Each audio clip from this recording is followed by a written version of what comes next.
Well, I know that your head is spinning and it's really, really difficult to figure out if you should continue on, press ahead, sell all your gear, all that stuff. So I decided I'd make this video to try to help in regards to what exactly you should be looking for in the camera when you're shooting in manual mode.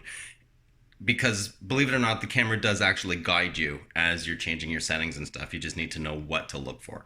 So I'm going to stop talking like this and let's just get right down to it, shall we? Let's go.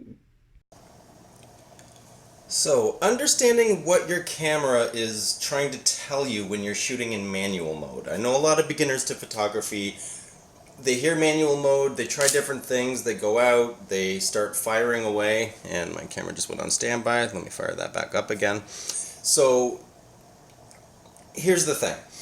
The camera does have a display that if you know what you're looking for, it will actually guide you as you adjust all the various settings and whatnot within shooting manual mode. For example, when you change the aperture, you'll see there's a bar at the bottom. Some of them have just a bar with numbers at the left and right sides, plus or minus 3, plus minus 5, something like that. Others have a series of numbers going across, or they just have dots. But generally speaking, it is pretty much the same thing. So I'm going to throw this into live view here. And that is the scene, looking out at the back patio. Now if you look down here, I will explain what all this different stuff is. So this right along here, that is the exposure. So on this camera, Pentax K-30, it's the same as the K-50. Actually, it's pretty much the same with every Pentax camera. Other brands, Nikon, Sony, Canon, they all have a similar bar down here. And right in the center is a thick line. This line right in the center there is perfectly averaged exposure. Now, anything going towards the left side is underexposed. Anything going towards the right side, you're creeping into overexposure. Now when your exposure is beyond that last number or the highest number here, the camera will start to flash at you because you're way outside any usable parameter whatsoever. There will be no exposure. There will be no pixels the camera can actually render. So it'll either be completely white or it'll be completely black. There will be no detail. You can't recover it. That's it.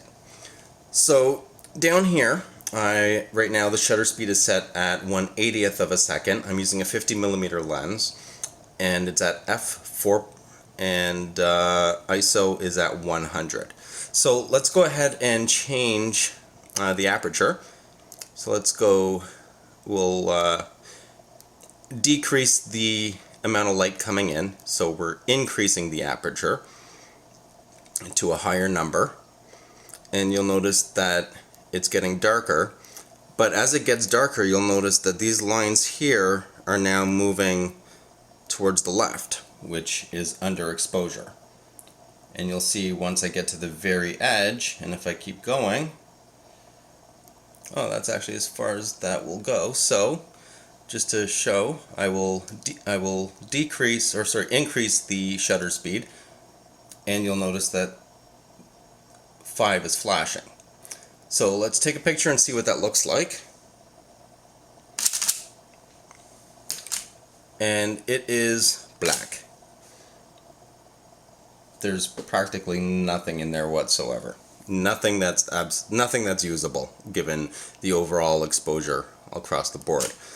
So let's bring this back down. Where was I at? 1/80th. So let's bring it back to 1/80th. Bring the aperture back to f4. Okay, it's slightly overexposed, not a big deal. Still good. We'll take a picture there. Let's take a look at it.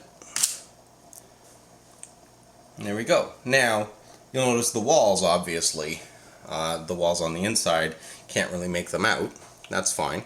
So what we do, oh no, don't delete that, no. Alright, so what we're going to do is we're going to decrease the shutter speed. Now this is on a tripod. I would not recommend going below your focal length of the lens. So for example, this is a 50mm lens, so to minimize handshake you would shoot at 1/50th of a second to match the focal length of the lens, so that your own hand movements and whatnot and vibrations don't actually come out in the photo. It's not going to help with motion blur of the subject you're actually shooting, but it will help in regards to minimizing shaky hand syndrome, as I call it. But anyway, okay, so let's decrease this since I'm on a tripod, and the walls should come out. So we are 2 stops overexposed, so the outside light is going to be pretty bright. However, the walls themselves actually do come out. So that's pretty much it. Now if we push this all the way, oh, is that still there? Okay.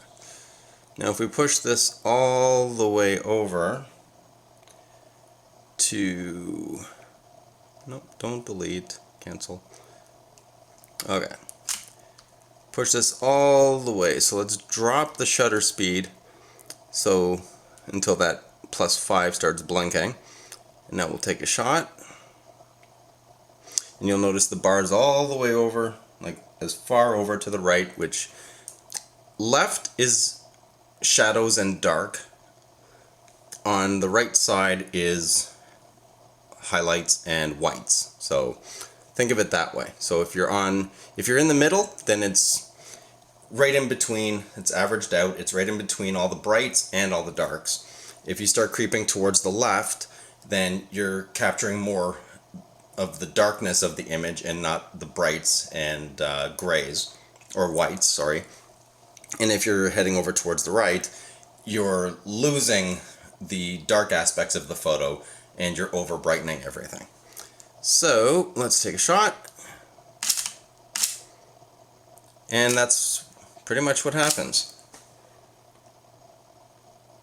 So there you go. That's pretty much it. I mean, it generally is pretty simple. There's nothing to be afraid of. You just have to pay attention and know what to look for. So you're always looking for that bar. You always want that to be somewhere around the middle. However, there is some room for adjustments, right? And that's pretty much it. Don't know what else to say. Just trying to help out all the beginners to photography that are worried about shooting in manual mode. Yeah, so I mean, as long as you know exactly what you're looking for and you know how to actually read what the camera is displaying, then you should be good to go. And you know, just keep practicing, get out there, keep shooting, and just whatever you do, don't hang up your gear, don't give up. You will get it. You will get it. Everybody has to start somewhere. Photography, no matter how experienced you are, it is a constant journey of learning. There's always something new you didn't know before, and you just got to keep at it and keep practicing and grow along with your gear, and just keep at it and you'll be good to go. That's pretty much it. Thanks for watching. Don't forget to like and subscribe, and you'll see me on the next video.